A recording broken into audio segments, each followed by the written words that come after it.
Oi, this is the Profanity Gnome, and I'm here to tell you that if you're under 13 years old, fuck off this video! Get the fuck off YouTube! Get your mama to get your dad's cock out of her ears and actually be a parent! This is for adults only! And for everybody else, enjoy the video. And don't forget to like and subscribe and comment below what you think, you fuck buckets!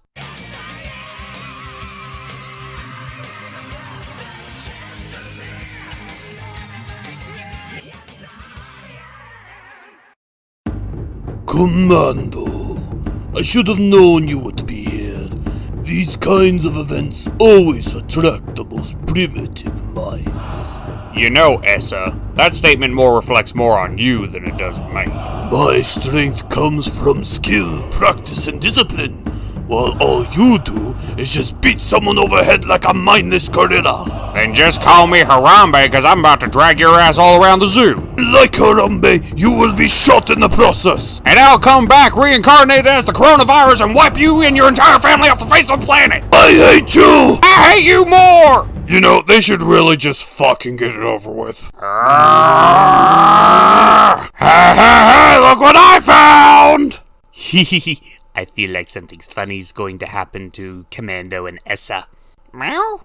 Oh, I have my ways. This is Corridors. The episode begins in the past, where even back in the day, Catra was a possessive, manipulative, and selfish cunt. That's a little bit harsh. It's what Satan would have wanted. It seems as though even back in the day, Catra didn't even want Adora looking or talking to anyone else other than her, and she would lash out in anger and rage just for the thought of it. Cut to many years later, as Catra watches in awe as Hordak Prime nukes her home planet from orbit, as she begins walking down the episode's name, The Corridors, even giving us a split into the path of light or the path of darkness. But during her pathway search, she keeps running into clones of her old boss. And she's upset because she's being treated like a prisoner, but they insist that she's being treated like a guest that they're keeping an eye on 24/7. Yeah, this isn't much different from prison life, is it? And then she runs into yet another clone, but this clone calls her Catra. She recognizes this clone as her Hordak. Our Hordak. The Hordak that was the show's front-runner villain this whole time, now turned into a blank slate. But it's clear that his past hasn't fully left him in his present, and even now, as he's just a member of the fold again, he still recalls bits and pieces. And Catra, seeing what they did to him, only questions further what they plan on doing with her. Now, I just want to throw this out here that Hordak was a defective clone, right? Yeah, he went through a whole arc where he was trying to recover from his sickness. Okay, so why did Hordak Prime stick this guy on the mothership instead of putting him on the front line where he could easily be killed? I thought that was the whole point. That is a really good question, actually. Furthermore, is he just fixed now? Is he perfect in Hordak Prime's viewpoints? Is his defectiveness just went away? I mean, he had to have that piece of First One's tech in his neck just to function right. And yet now we see him being perfectly alright like everybody else. Shit, disabilities don't go away like that. We later cut back to Adora as she's doing something. Bo is keeping an eye on the charts, and Entraptra is being Entraptra. And Bo is desperately trying to keep everyone together on this serious mission, so nothing goes wrong. And immediately something goes wrong. Yep, off the power. And then we cut back to Tumblr, who's trying desperately to break out, and then Catra shows up because she needs someone to look down on. Otherwise, she'll be at the bottom of the totem pole. Tumblr, of course, acts like Tumblr, and Catra acts like Catra. They both hate each other, but are forced to talk to each other because they literally have no one else. But what is the one common denominator that they can talk about? Of course, Adora. Both of them at a time was her best friend, and they begin chatting it up. And it seems like they actually are bonding for once. Not just sitting down and enjoying each other's company because they have no one else, but actually enjoying each other's company without being forced to. Of course, then Tumblr drops the "we should help each other" bomb, and Catra isn't ready for that kind of commitment. And to cut the dramatic tension of that scene, we cut back to Adora and her crew, who are still stranded in the middle of space. Bo, against his better judgment, is no choice but to let Catra try to fix the ship. And Adora, he gives her explicit instructions not to touch anything. So naturally, the first thing she does is touch stuff. All of the stuff. I mean, I'll give her credit, at least she's trying to help. Let go of me, you big baboon! For once, I agree with the bug. This is just great. It's like a Pony War family reunion. And I'm the uncle. Just call me Uncle Nappa. This is getting better all the time. I know I should do something, but I really don't know what to do. I'll tell you what you should do. You should just drop out while you have the chance and let the real warriors take on this challenge. Prince Vegeta. Prince of all three Saiyans. Why am I not surprised? Easy, you two. The fighting hasn't even started yet. And we're gonna have so much fun doing it! Nappa, put those creatures down. You don't know where they've been. But this one's so fluffy, Vegeta! Kick him in the dick! Oh! You kicked me in the dick! Why? Why did you kick me in the dick? I'm a squirrel! I'm an expert at nut shots. We later cut to Catra, further cementing that her claws can cut through even alien steel, as she comes across a strange room where it's revealed that it's a teleporter room. This could be useful knowledge, but before she can implement it, she runs into yet another Hordak clone. This is starting to become a repeating pattern for her. She should really watch where she's going. But this one is possessed by Hordak Prime, who summons her to a weird pool room, and I'm getting some pretty thick cult vibes here.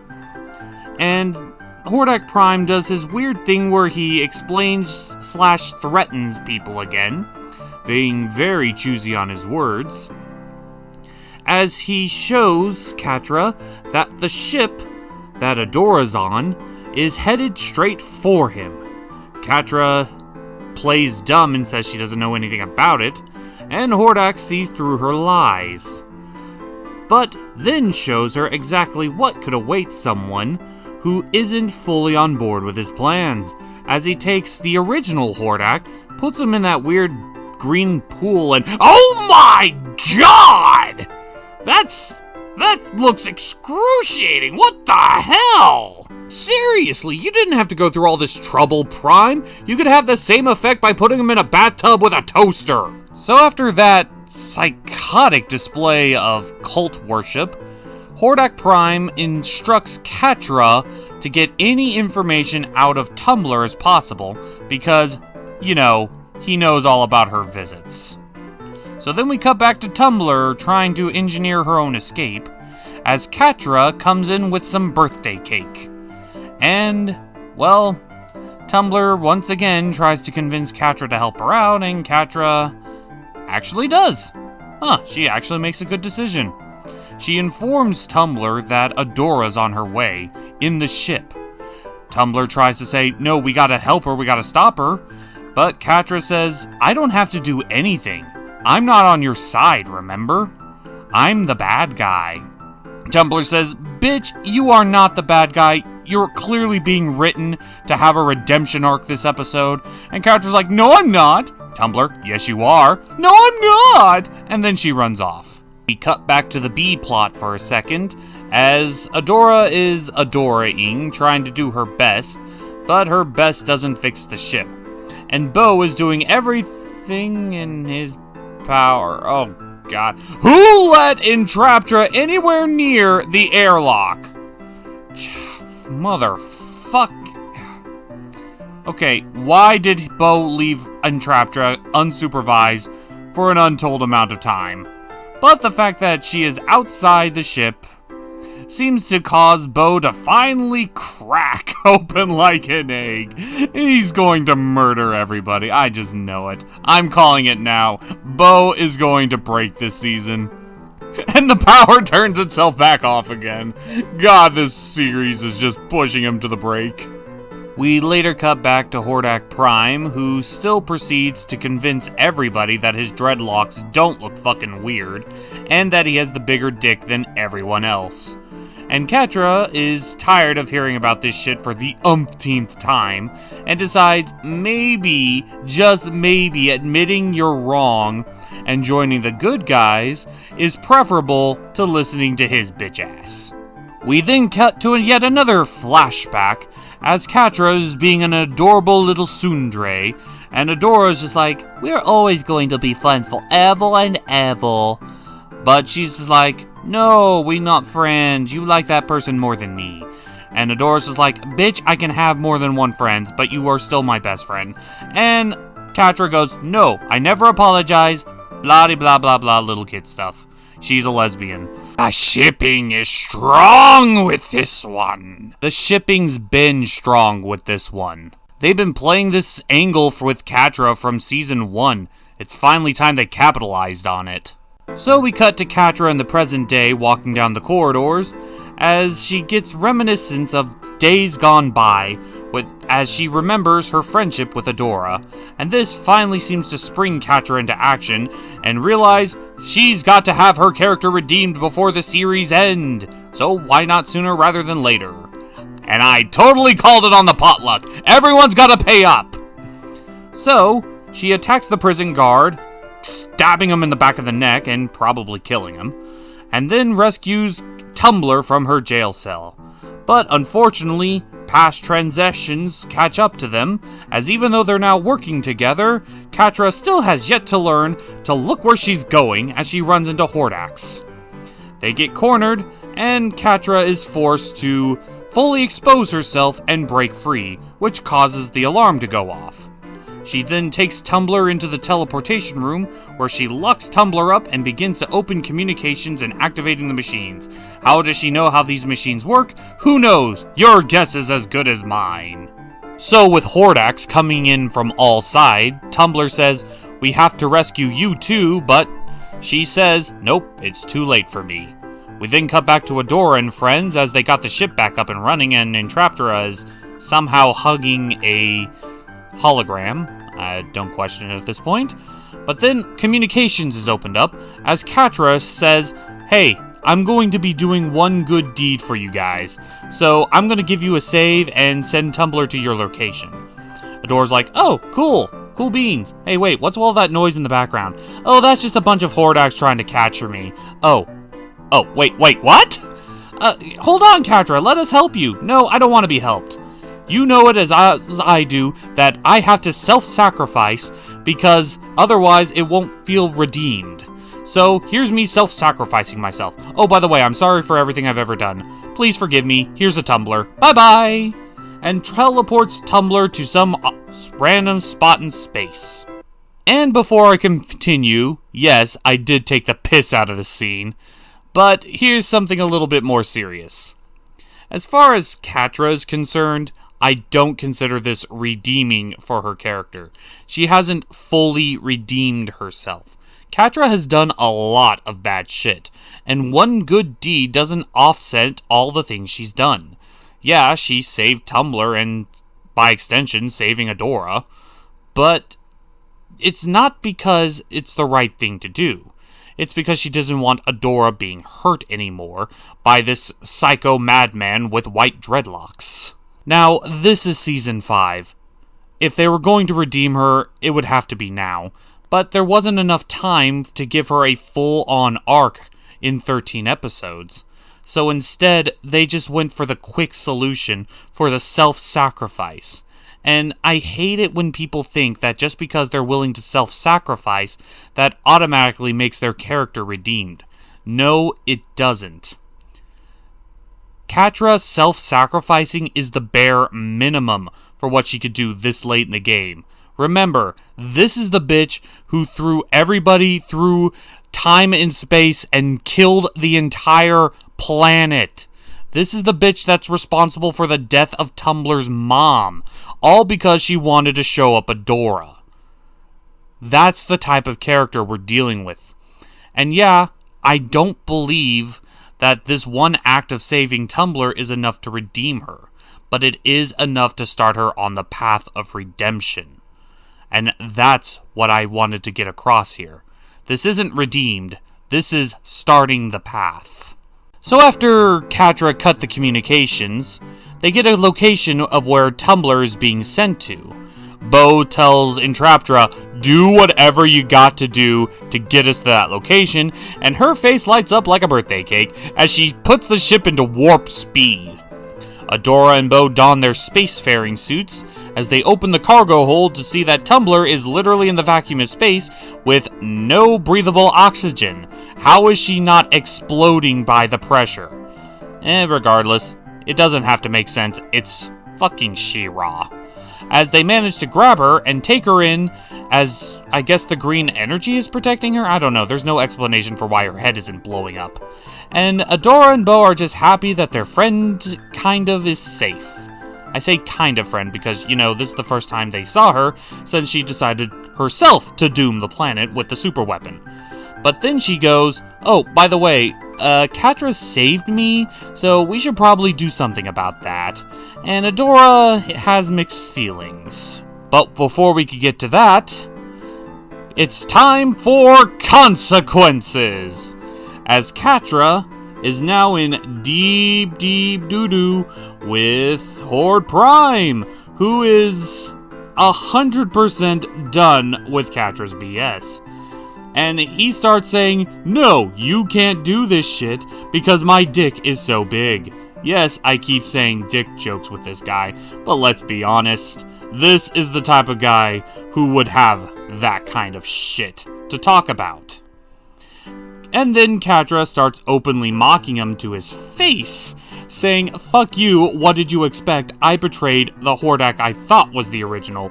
What makes you think I wouldn't betray you? In which Hordak Prime becomes 10,000% done with her shit. But instead of offing her right then and there, he has plans. Uneasy, touching feelings ensue. And that was Corridors. And whoever was betting on this episode, well, here's your pot of money, as well as your reward.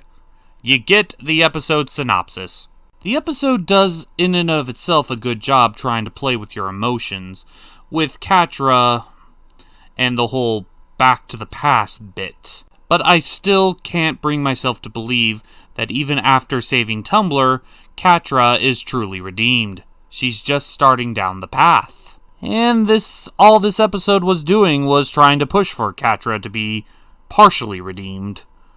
We did get a few snidbits, like what happened to the original Hordak, and even that raises more questions than answers. Also, how they managed to survive in space with Entraptra tearing apart the ship for so long. Yeah, that also raises a few more questions than answers. But we did get a few good scenes, and I truly believe that Catra is starting to regret what she's doing, and the pressure of that regret has finally broken her and made her realize, I fucked up, and I need to do something about it.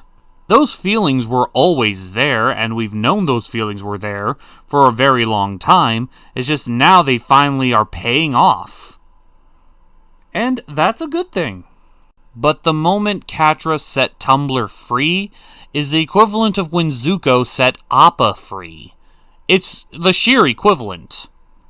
Zuko could have saved Appa for himself, but he didn't know what to do with him. Instead, he set him free, which was truly the moment when he started the path of redemption, but it wasn't completed yet. Well, Tumbler is Catra's Appa, Setting her free is enough to start her on the path, but it's not enough to save her. That's not enough to believe she's changed. So, with that being said, I can't wait to see how they plan on having Hordak having a traitor in his midst in the future episodes. So until then, we're the Cartoon Gentlemen, the organizers of chaos as Vintage Kings, and here's to Smash! So you think that the Prince of Saiyans can match up against the Prince of Darkness? Then come at me, bro! I'll show you the might of the true Super Saiyan Wrath! We never had our deciding fight, so let this tournament be where we finally break this tie streak. Technically, since my pony side beat your insect side during the Pony Wars, technically it's already been broken. I already beat you. It's not how it works, you blithering idiot! There seems to be a lot of rivalry sparking all of a sudden. So, do you want to be my rival? No, I'm good. Making a call. All combatants, please make your way into the arena. Repeat. All combatants, make your way into the arena. Guess it's finally time. See you in the finals. If you can even make it that far. Please, I got 10 times stronger since we last met. And you don't even know what I've been doing. Time to rein in the chin.